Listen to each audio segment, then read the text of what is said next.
Hi, welcome to the second talk of a series of talks hosted by C-Focus in conjunction with the fair. So for this talk, we're talking about the infrastructure of Southeast Asian contemporary art, building new cultural capital for Southeast Asian art. And we have three speakers joining us today with the moderator, Johnni Wong. I will firstly introduce the bios for each speaker, and then I will let them have the floor. So first of all, we have Aaron Seeto, the director of Museum Machan, who has vast experience working to advance the goals of contemporary arts organizations and curating significant exhibitions of artists from the Asia and Pacific regions. Seeto was formerly curatorial manager of Asian and Pacific art at Queensland Art Gallery, Gallery of Modern Art in Brisbane, Australia, where he led the curatorial team at the 8th Asia Pacific Triennial of Contemporary Art. In 2015, for 8 years prior, he was the director of Sydney's groundbreaking 4A Centre for Contemporary Asian Art. And next we have Boon the director of Asia Society Museum in New York, where he leads the organization's global arts and cultural activities spanning the visual arts, performing arts, and film.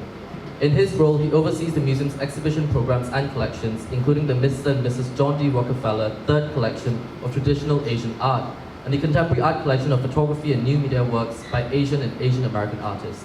Prior to this, he was Assistant Chief Executive at the National Heritage Board in Singapore and Director of the Singapore Art Museum. Ursula Sullivan is the co-director of Sullivan and Strumpf, Sydney and Singapore. Sullivan and Strumpf is one of Asia Pacific's leading contemporary art galleries, representing contemporary artists from Asia and Australia. Sullivan graduated from College of Fine Arts, University of New South Wales in 1996, working at Eva Breuer Art Dealer in Sydney, Savile Galleries in Melbourne, and Liverpool Street Gallery in Sydney before establishing Sullivan and Strumpf in 2005 with the partner Joanna Strumpf. And our moderator, Johnni Wong, is an ex-journalist, co-author of Southeast Asian Art, Auction Benchmarks and Market Insights, and former general manager of the Edge Gallery of the Edge Media Group. Prior to this, he was a senior editor at the Star English Daily in Malaysia. Please give a warm applause to our speakers and moderator. Thank you.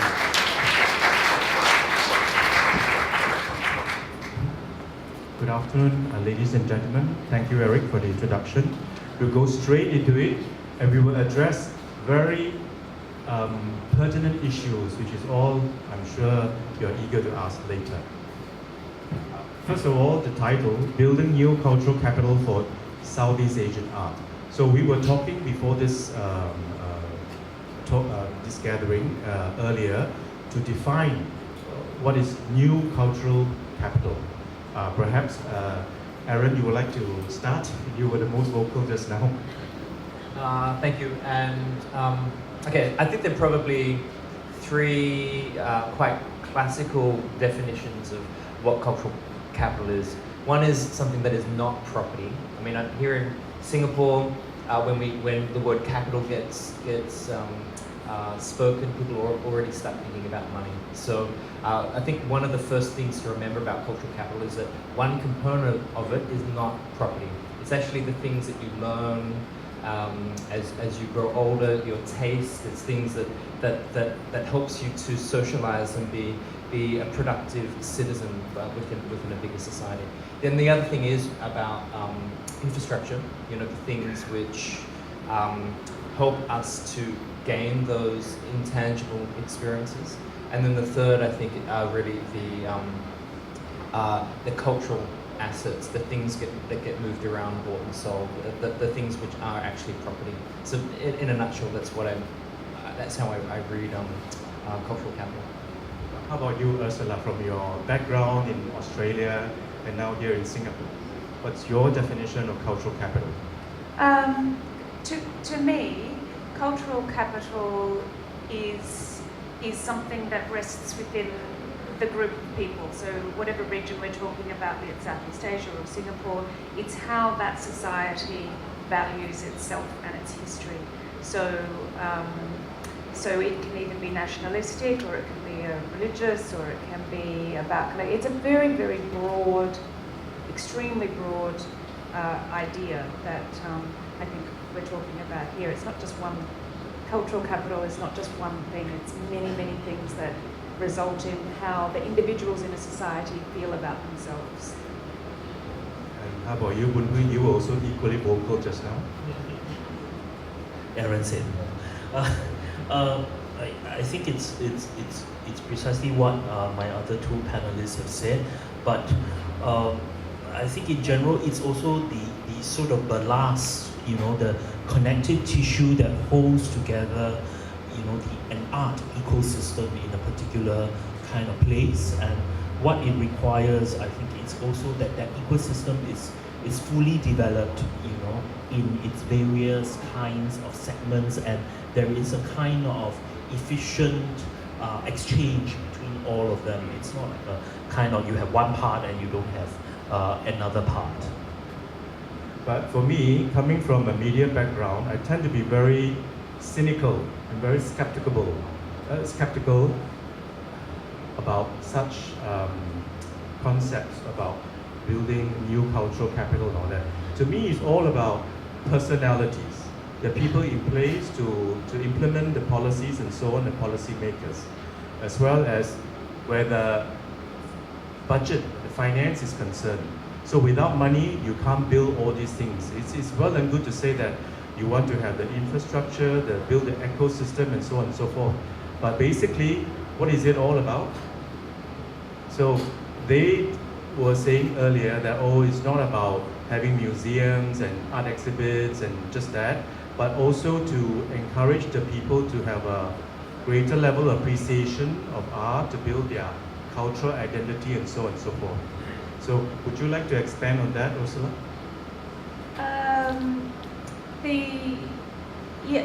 You need, as I was saying before, it's not just one thing. You need the ecosystem to be at play. You need a really healthy ecosystem. But I think at the heart of it, you need a government that is prepared to support that concept of cultural capital happens anyway. Culture happens regardless of whether or not it's government supported or not. But if a country would like to really embrace their culture, you need a government to support it. So you need the government funding to create the museums. You need the government funding to, to give it some time and investigation and support and funding, like, grants for artists and things like that. So you do need money, but it's not the end result. The end result is not money. The end result is cultural capital. What do you think? So, I look at my very recent experience. Nearly just over 12 months ago, we opened a private museum in Jakarta. And so it kind of encapsulates all of those things that I already spoke about. It was a building, we made a building to house a collection. But deep down, the reason we exist and the reason why my staff and I hope the reason why people come to the museum is because that they hope to learn something, that they hope to have an experience that is outside of their everyday. Hopefully that experience is transformational. It might not be, it might be, but in the long run, we really do hope that there's a process to not just to encourage the art appreciation, so that we can have more productive conversations in the future. Of course, you do need to have ways to manage the infrastructure or ways to manage the collection, but that is. I see that as being more of a process or one of the roles that the museum plays. It's not always it's not only the thing that motivates us. For instance, in Singapore, you have very interesting programs the past couple of years. For instance, the Yayoi Kusama show. Then you have the exchange program with the Pompidou Center and so on and so forth. And earlier I asked Aaron, I said that but some programs or some events doesn't attract the people who go to the museum or the institutions. Then he said, maybe they don't have good programs. So, like Boon, you are now with the Asia Society in New York. How do you get people to come to your programs? I think when we are talking about development of a place of culture or a kind of viable art ecosystem, I think it's important not to spend too much time looking at things from like 100 meters away and to go up to a kilometer to look at what are the components of a sustainable, a vibrant art scene. And I think history teaches us certain things.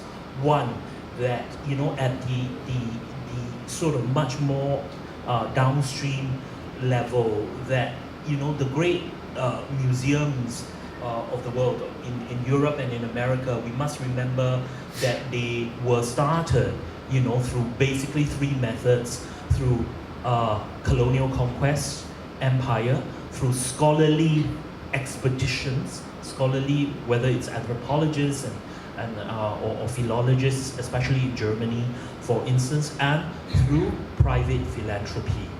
Okay, and we must also remember that they have basically a 200-year sort of history, not just of building the museum, but building the cultural infrastructure and the ecosystem around it. And my personal view is that we shouldn't try and look for symptomatic sort of solutions, like, we are only looking at how to develop museums, or we are looking at how to develop the galleries, because I think a viable ecosystem, we have to accept it needs both the non-profit and profit sector, and they are intensely connected. And I'll just give the example. For example, a museum like the Metropolitan Museum of Art, it is not a museum of artworks, but it's a museum built up by collections. That means they were legacies of individual collections. Hundreds of things that somebody collected, like Chinese porcelain, and they were sort of given.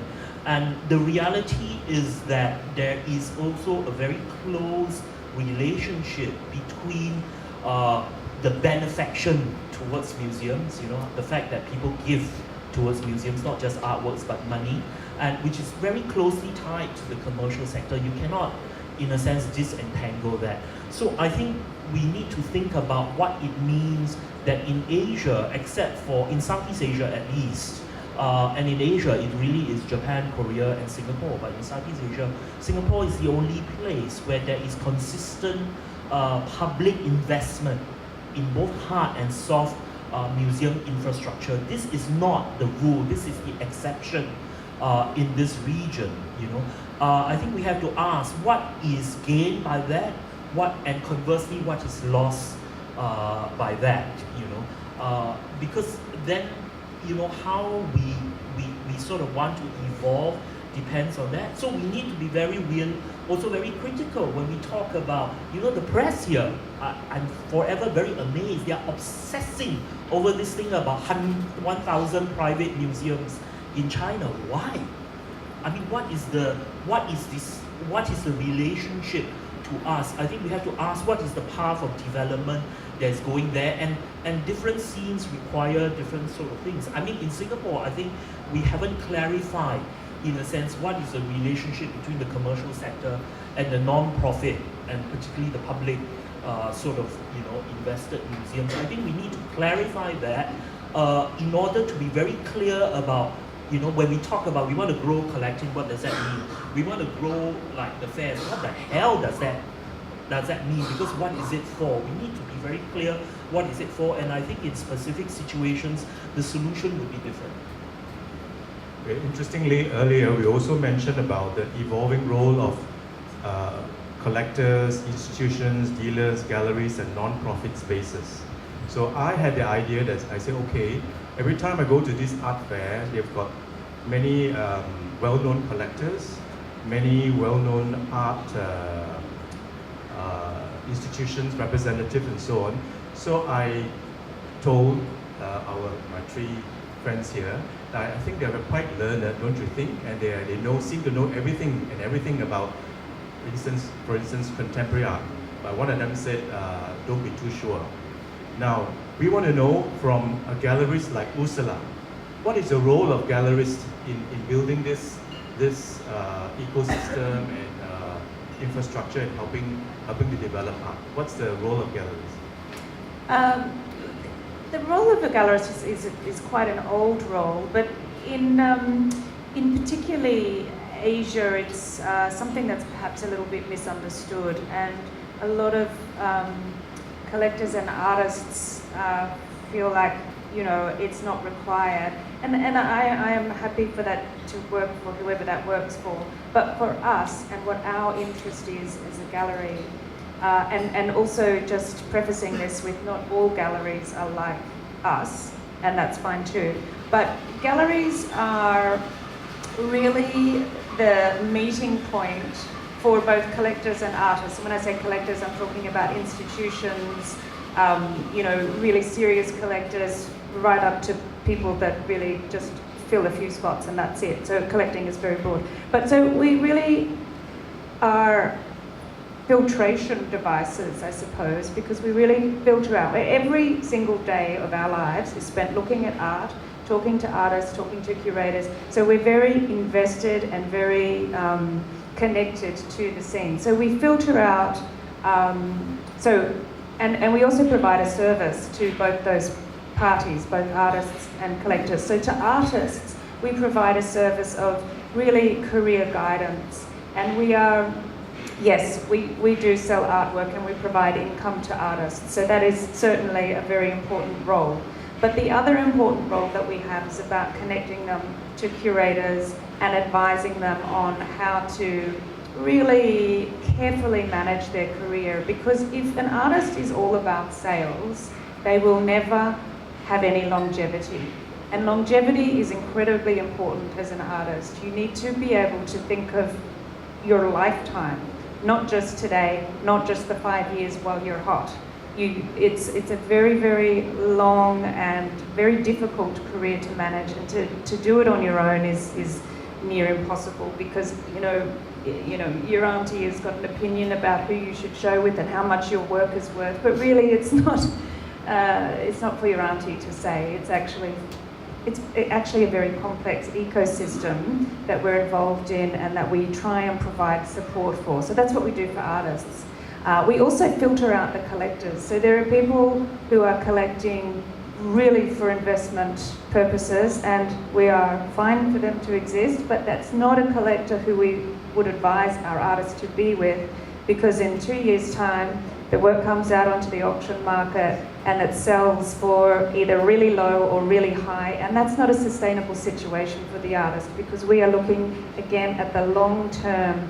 Our role is about building strong foundations for artists and the art community. It's not about 5 minutes. So then conversely for the collector, we filter out the artists that that are talking about contemporary issues and that are not just about selling for the quick buck. We're looking for artists, and we're helping the artists that really want to talk about the contemporary world we live in, and to talk about relevant things, and that it's not about just a quick buck selling some paintings to match the lounge. So we sort of have this sort of filtration and support system that the people that we work with hopefully appreciate very much. And so that's what we do. But in the whole scheme of things in the art world, I would like to ask Boon Hui, what do artists really need? I've said this very often. It's actually professional practice.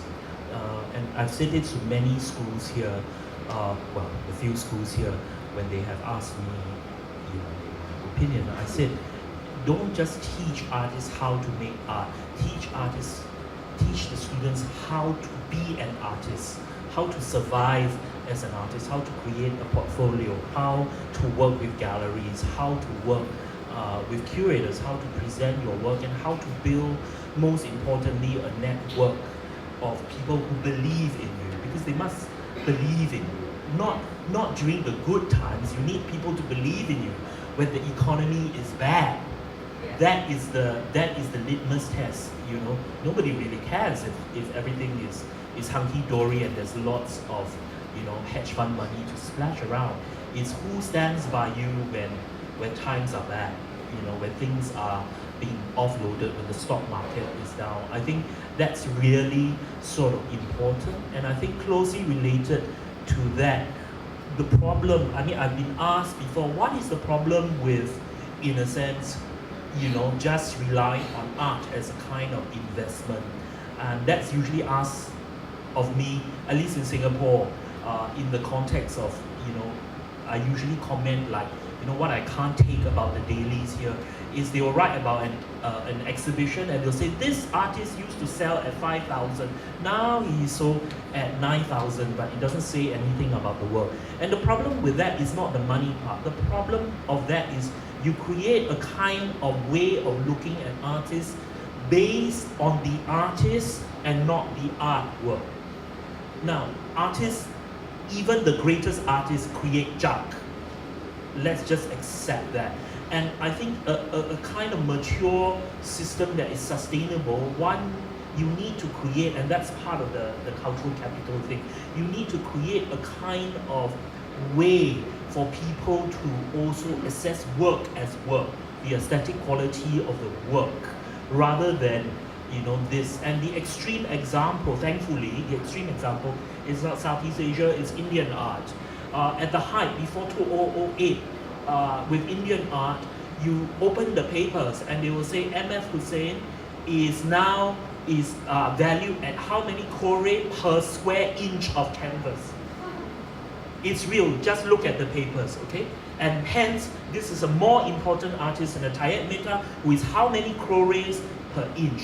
Admittedly, that is an extremely, very way out example, but it is certainly possible. It's not something that is invented.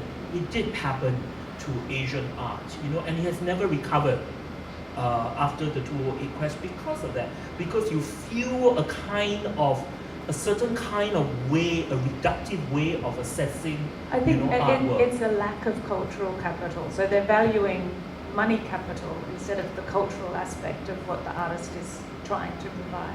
And it becomes very a confused audience, because they're like, I don't know how to value this. I just want to pick up on something else that you just brought up about the teaching of artists to become professional.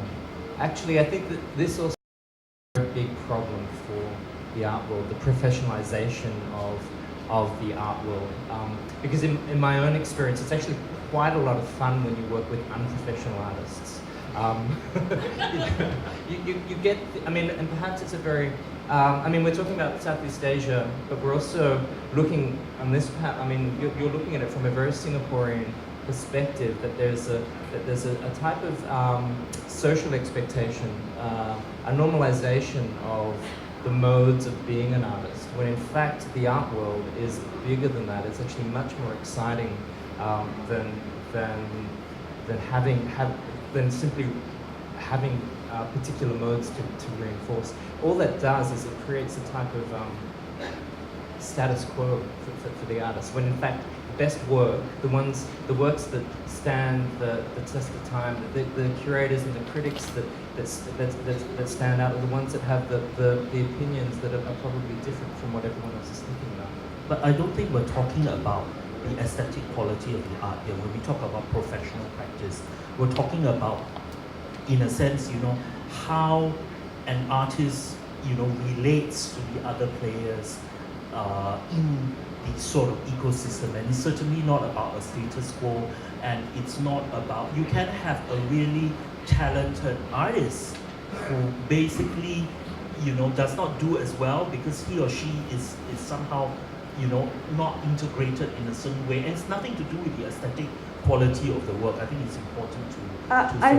I think there are varying degrees of professional practice as well, because some artists are told, you've got to do your website, you've got to, get on and sell stuff online, and you've got to, do this, that and the other and everything, and that's where it goes a bit crazy, and they start trying to sell their work online, and that really negates so much. Not that selling things online is bad, but when the artist is focused on selling their work and getting their website set up and trying to do all this other stuff, that rather than focusing on making art. Artists that focus on making their art and developing their practice is important, but when they start trying to be everything, then it falls apart. In a very simplistic way of looking at things, you have the four roles, the four categories. You have the institutions, you have the gallerists, you have the artists, and you have the collectors. Now, they all form a relationship with each other to build the reputation or to build whatever it is that you want to build.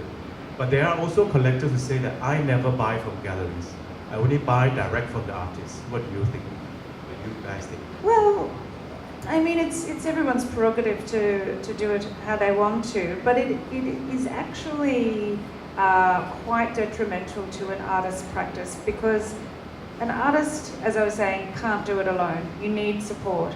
A gallery provides that support, and very focused support as well. So if you cut the dealers out of the equation, out of the ecosystem, then you're cutting out a level of support. So yes, you might get a bargain. Everyone loves a bargain. But you're also not helping the artist, because you're not giving the artist the ability to pay for the support that they need. And, you know, you need support, you can't go unsupported. And a collector cannot be the primary source of support for the artist, because then the artist's vision gets manipulated by having to please the collector. You don't want an artist that paints for collectors, because they're not driven by their own motivation to be an artist. They're driven by their motivation to sell things. And while that seems like an odd equation perhaps to some people, it's actually really important if you want to deal with the artists that are going to be in the museums and have the longevity and really ultimately have the firmer foothold with your investment. Now, Aaron, when you plan a program for the Machan Gallery, do you look at the reputation of the artist more, or do you think that you want to promote something new? It really depends. I mean, I think that firstly you have to start and test out a number of ideas. It's not necessarily. I mean, sometimes it's about the artist. Sometimes it's about their context. Sometimes, I mean, I don't think there's a strict formula. Way that I like to work is for it to be quite collaborative within a curatorial team, so that everyone is bringing their own biases and opinions, and somewhere in that there may be a show or there might not be a show. But when you're working on an exhibition, you also have to rely on those external forces as well, whether or not that's for loans or for Now, both of you involved in institutions. Are you under pressure to come up with programs that has a certain measure of success in terms of the number of visitors or the crowd it attracts and so on? I mean, I now work in a very specific context, you know, of basically a much more niche focused institution in New York whose primary purpose really is Asia, is to promote and to be.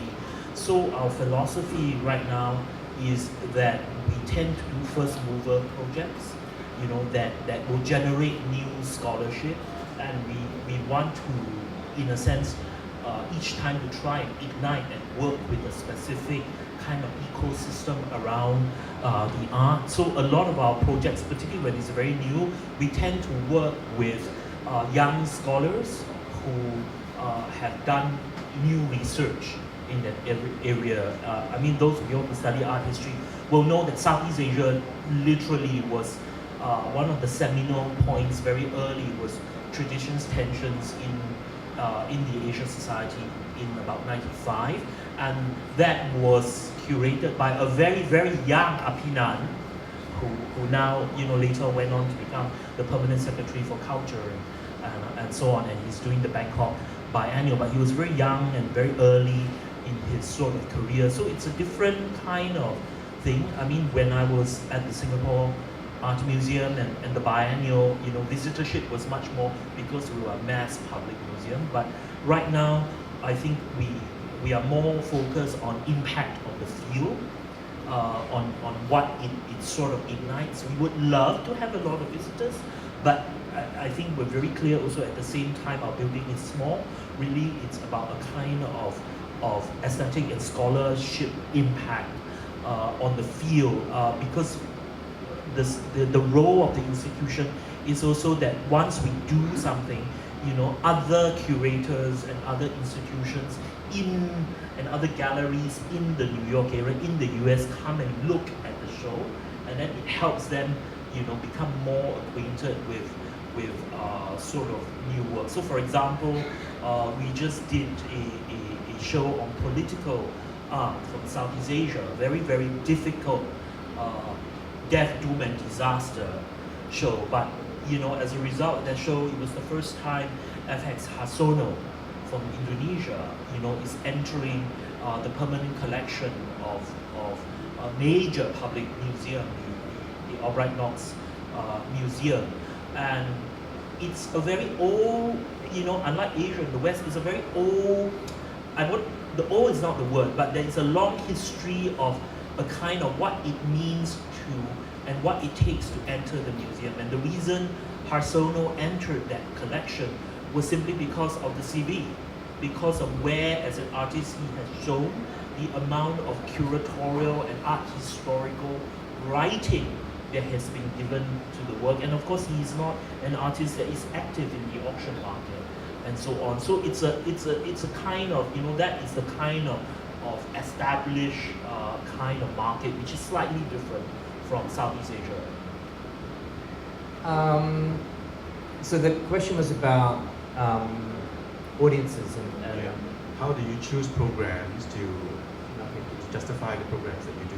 Well, I think that, we're at a very different stage in terms of having an art museum in Indonesia. When our program is balanced across a number of strategies.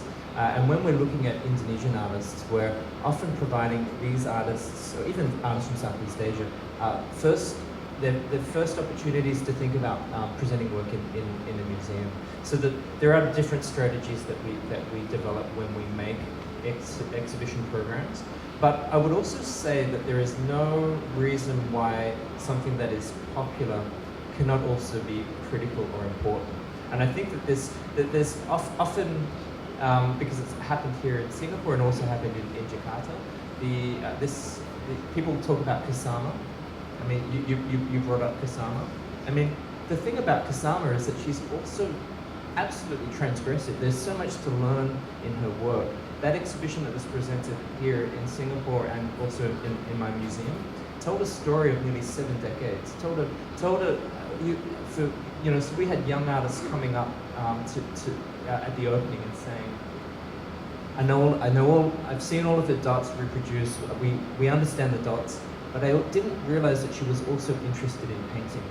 So there's also something transformational that can happen in a popular exhibition. This is a false dichotomy, I think, that really undermines the role of the curator or the role of the institution. I'm interested, Boon, where you mentioned impact, because for, you can measure things financially, you can measure things by how many people through the front door, but impact, how do you measure impact? Like for example, the show that we just closed, The Progressive Revolution, Modern Art for a New India, which is the first exhibition almost anywhere, I think, in several decades, at least 30 to 50 years, on the first generation of modern painters after independence and the partition of India. And that show, which just closed, I would consider that is a kind of sort of demonstrates some of what we mean by impact. One, in the sense that it hadn't been done for very long because the works are all dispersed, and to see them all together generates a kind of new way of assessing, this particular foundational group. They are like the equivalent of the Nanyang artists in Singapore. But for us, it was very important that we get critical reviews in the art press across the board, and this show had the most reviews ever. And it was important that other sort of museums in the US that have an interest in Asia, but it's just an interest. Many people are interested, but whether it ends up in the museum programming, it ends up in the collection, it ends up in the conference program, is another thing altogether. So we track, for example, how curators or organized groups or patron groups from other institutions, come to this exhibition because it's a chance to it's part of their research, that they use our project for part of their research, and that's very important for us. And the other, of course, is in terms of how the exhibition galvanizes and forms a community. So this is a very mathematical way of saying it, but this show had 40 lenders from Delhi, Bombay, London, and the tri-state area in the US, and it's very difficult to get all of that together, and also because the works peculiarly are not in public collections. They are all dispersed in private collections. So the act of assembling them also means that at the opening there is a sense of a community, coming from different places coming together. I mean, we had 100 collectors from India come basically for the opening, and if you know that scene, that's phenomenal. Cultural capital. Right That's there. cultural capital. Yeah. Because at the opening, I think the best thing, it's not anything else, it's just them saying, we are the community. At this point in time, we recognize each other, we acknowledge each other, and this is an achievement that collectively all of us, I mean, it's not me, it's not the museum alone, that all of us, all parts of the ecosystem, all the galleries, and I had a collector's talk with 6 collectors, and one of the university scholars wrote that it's incredible that in this room, every collector from A to Z is there, every auction house specialist, every gallery that's even remotely interested in it, and that this is the scene, this is the community. I think that's why art fairs are sort of connected to cultural capital Yesterday, as well. I And that's wanted kind to of like why congratulate we're all yesterday. here. Yeah, because Aaron's here and you're here and we're here and everybody in the audience is here, and it's like this is our community here in Singapore. So that's cultural capital. Well, on a more intimate note, or rather closer to home, when talk about impact about Southeast Asian art it has on the public, whether here in Southeast Asia or beyond the region. I would like to point out an example of the National Gallery of Singapore, who did a show, a collaboration with the Pompidou Center last year with one of our Malaysian artists, Latif Mohidin, that was exhibited in Paris. Now, it was a very interesting, for Malaysians, of course, it's a very interesting and what do you call it? It's a milestone exhibition. But we also understood that to make that decision for Singapore National Gallery to showcase a Malaysian artist, although the choice was selected by what we understand by the Pompidou Center in Paris, there were a lot of also negativity associated with it because as we discussed earlier, there are a lot of national sensitivities. Why should a Singapore gallery promote an artist that's not from Singapore? So that's also the obstacle to overcome. But of course, we congratulate the curators, the directors who are strong enough to push through, because we have to look beyond our national boundaries to collaborate. Otherwise, we will never progress. Like the Malay saying, frog under the coconut shell, that's all you see. We have to be more bold in carrying out. And I applaud these, my fellow panel members here for their vision, for their program to look beyond. Okay. Now, we were also directed to answer some questions related to the topic about building infrastructure that contributes to public appreciation and demand for Southeast Asian art. So earlier we also discussed that in Southeast Asia, or rather in our countries here, we tend to look at art based on the price tag.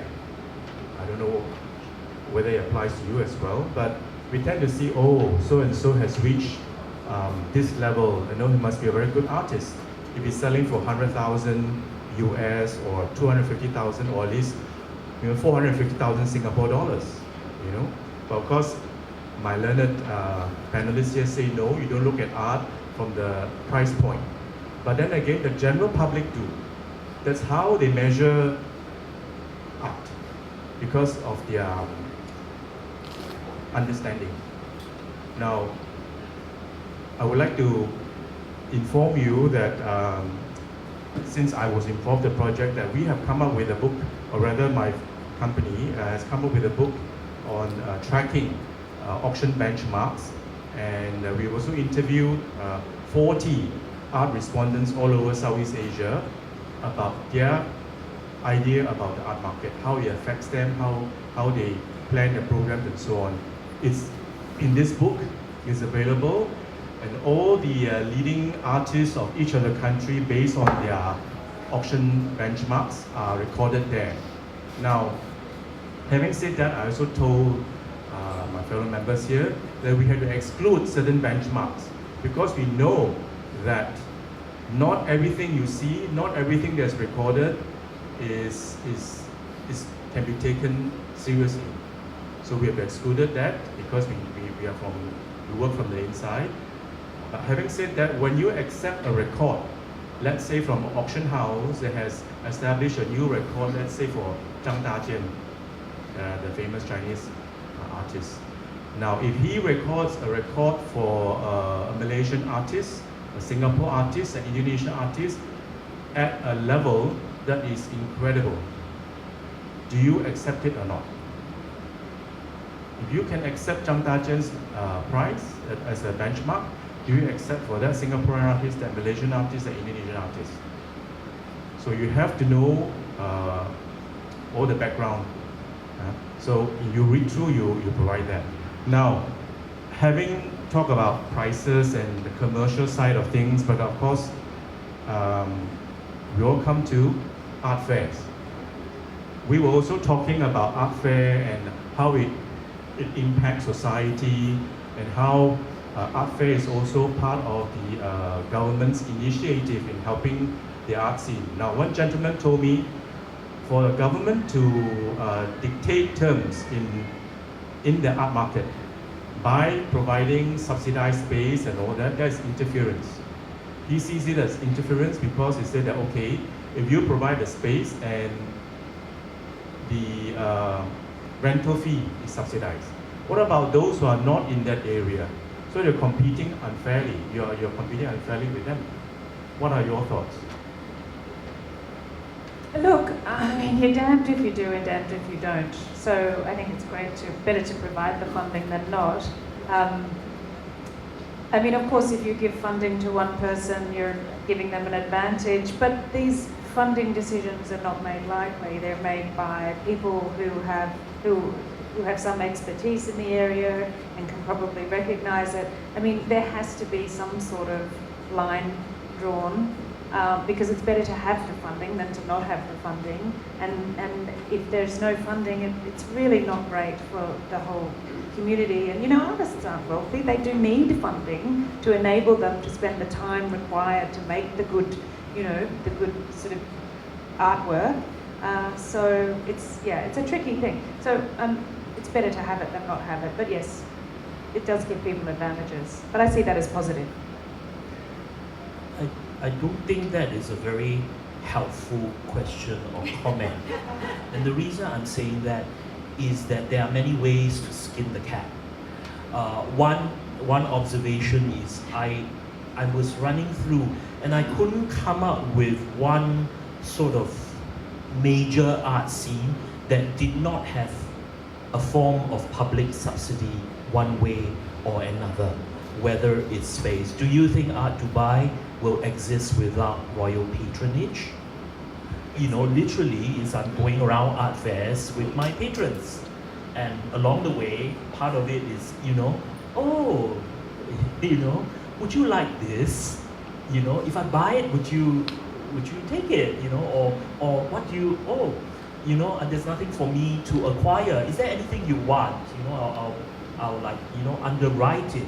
It gives people great pleasure to do that. Yeah, and that's more than an acquisition, because what it does is immediately it is activating, the artists, the commercial entity, the museums, it is activating the curators, because suddenly I've got to call my curator, please go and research this work like now.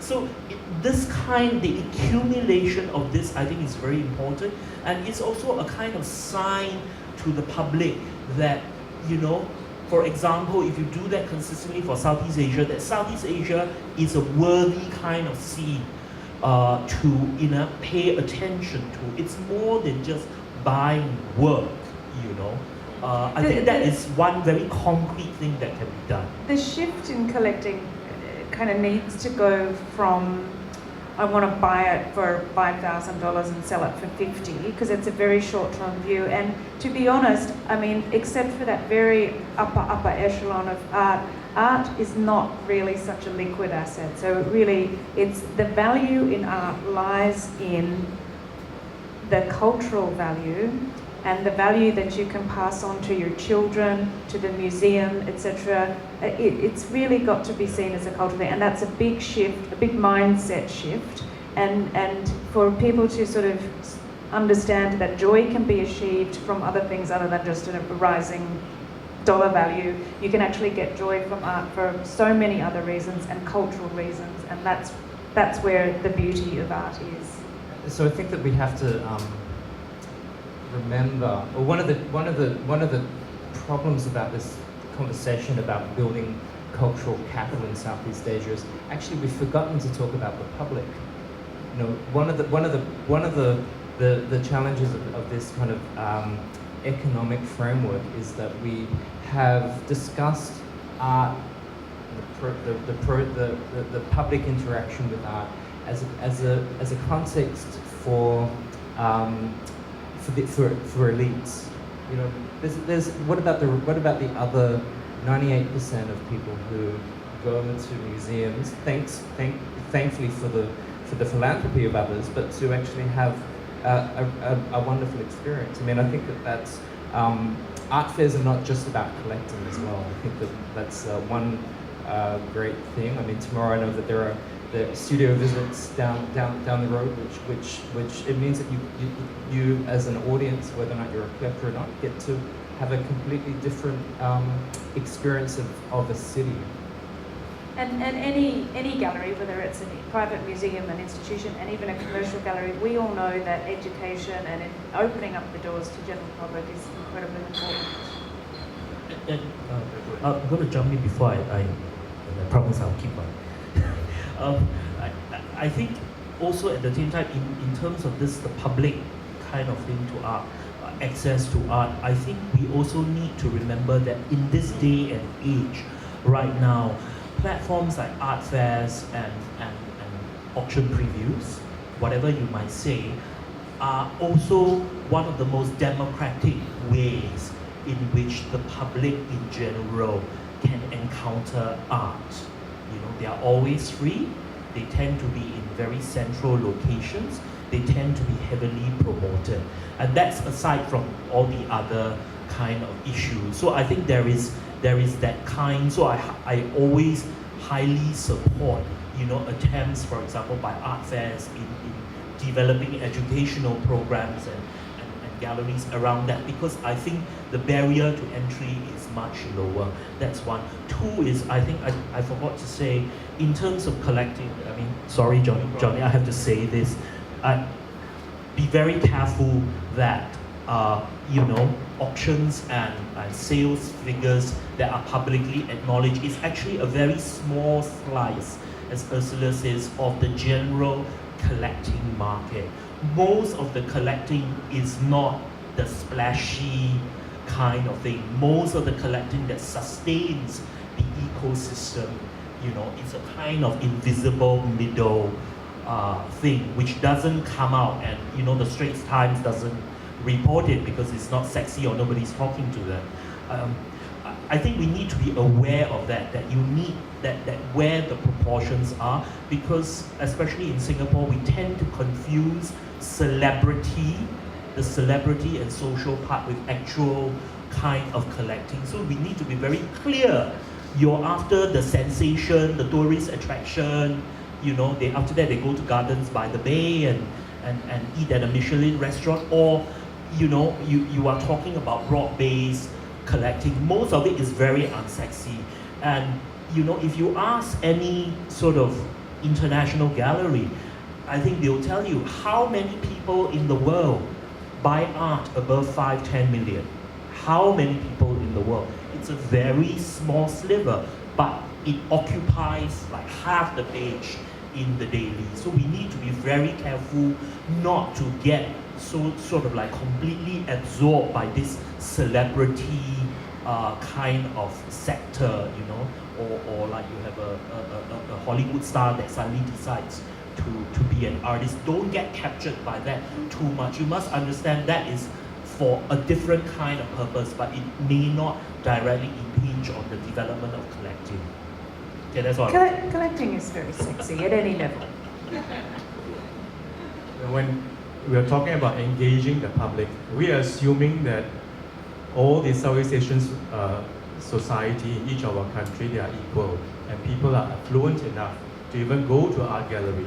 When the parents are struggling to make ends meet, do they have time to take the kids to the museum? You know, art, appreciating art is at this point in time, is still a luxury for a lot of families. Although they may love the polka dots of Yuyai Kusama, but to afford the fee to go in to bring a whole family, how much does it cost?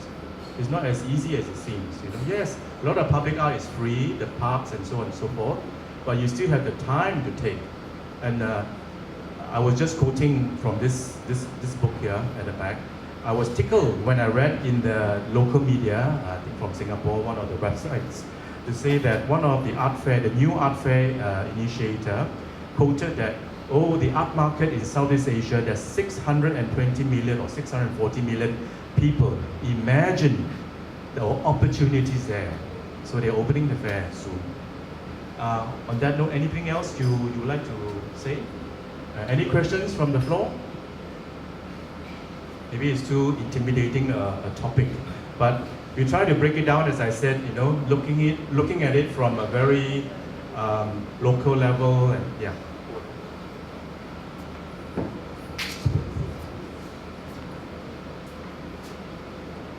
So I thought that Boon had a really good point about the celebrityism.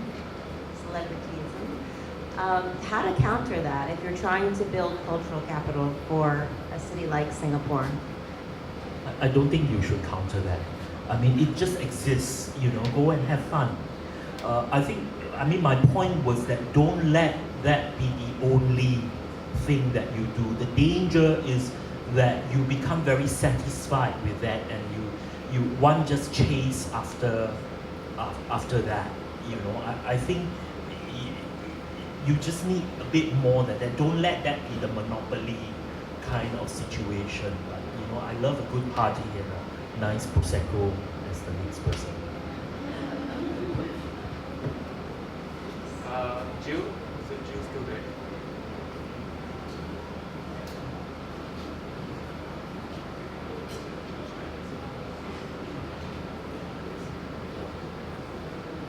Hello, I'm a young artist from Yangon, Myanmar, and I really dislike the idea of an art fair. I mean, not now, before, because I feel like it is very finance thing, you know, that money thing. But I'm very happy to hear that, for example, you talk about ethics of a collector institution, something like that, and you also mentioned the development aspect of collecting art, and I feel really happy that it is not all about money. It's kind of humanity work, and thank you for that. Just a comment, I'm sorry.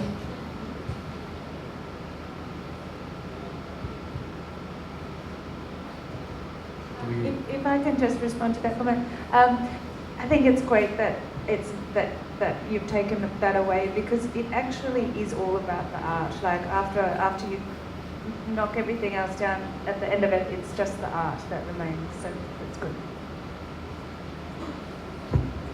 Actually, with Myanmar, we had some experience in Myanmar, and one of the people that I interviewed was Natalie Johnson. I think she's here. And she said that she was approached, because art fairs, you're right, it's all driven about commercialism and so on. Well, a big part of it is buying and selling. But they also look for new talents. They were interested in engaging Natalie Johnson because she represents the younger artists, the contemporary artists, and those that's just emerging.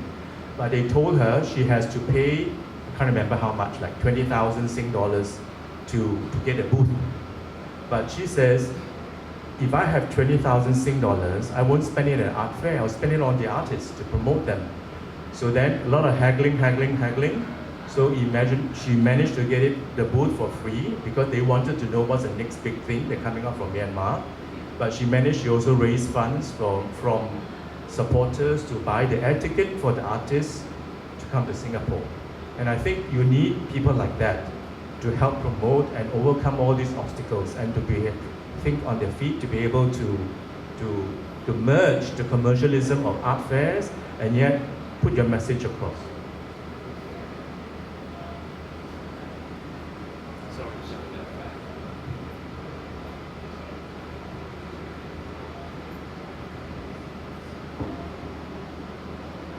Good afternoon.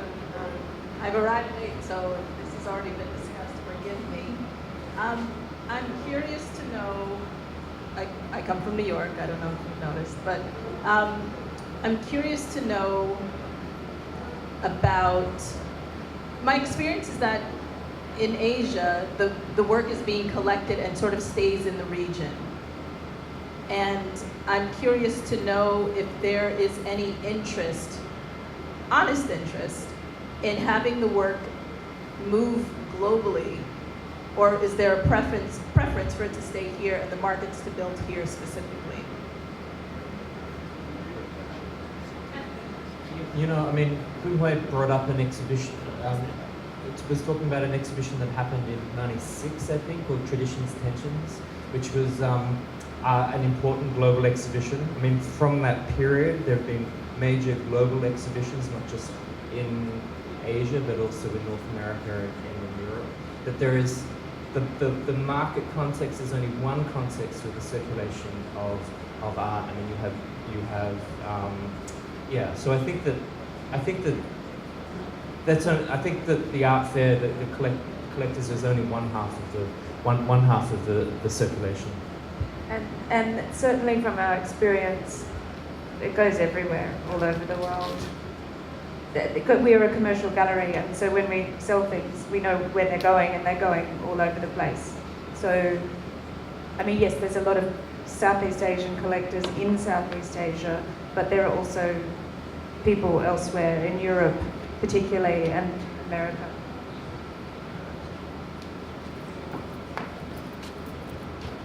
One of the issues that hasn't been mentioned is censorship. Does cultural capital run into political capital? Of course it does.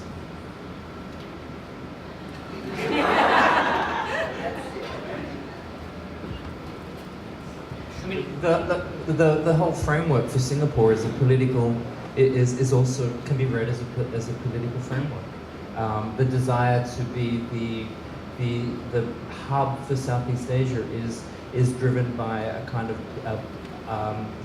national politic here in Singapore. We were discussing a little bit earlier that Singapore has this rhetoric about being the hub for Southeast Asia, but often in other parts of Southeast Asia, this conversation isn't always happening. So, of course, the politic, the social capital does meet the political. Well, censorship happens everywhere in Southeast Asia. You know, it happens in Malaysia, it has happened in Singapore, and it's happened, I'm sure, the other countries as well. I won't go into details, but as a non-Singaporean, I can say that.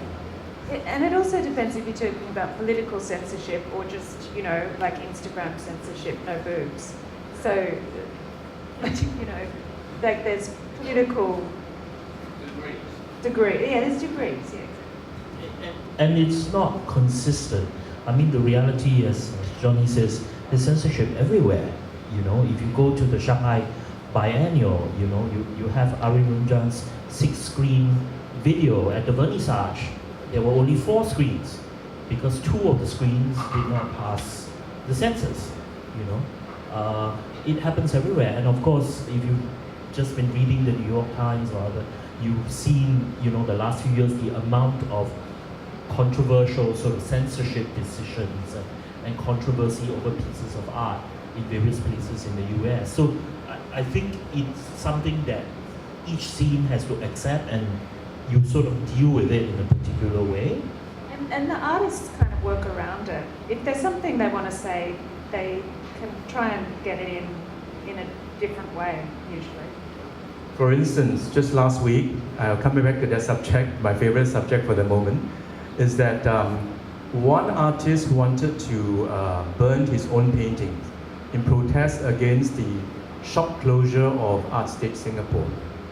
Now, he was asking other people to support him by bringing more artworks and so on, and there was a price tag. He said that the painting was worth 13,800 Singapore dollars.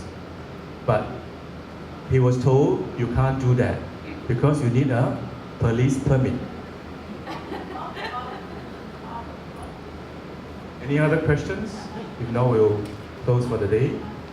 Thank you very much for all of you.